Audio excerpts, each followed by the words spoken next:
SSC 26 batch পদার্থবিজ্ঞানের সবচেয়ে গুরুত্বপূর্ণ এমসিকিউ আমরা 5 সেকেন্ডে সলভ করব ইনশাআল্লাহ। সো শুরু করি। 10 সেন্টিমিটার পুরু কাঠের বোর্ড লক্ষ্য করে একটি গুলি ছোড়া হলো। গুলিটি বোর্ডের ভিতর 3 সেন্টিমিটার প্রবেশের পর বেগ অর্ধেক হয়ে যায়। গুলিটি আর কত দূর যাবে? একটা কাঠের বোর্ড 10 সেন্টিমিটার, এর মধ্যে 3 সেন্টিমিটার প্রবেশের পর সেই গুলিটি বেগ অর্ধেক হয়ে যায়।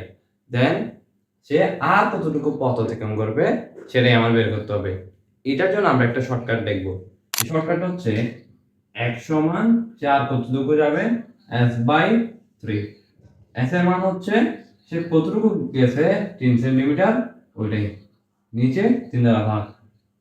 3 মোকাবেলা 1 সেন্টিমিটার সে প্রবেশ করবে, তাহলে আমাদের আনসার 1 সেন্টিমিটার।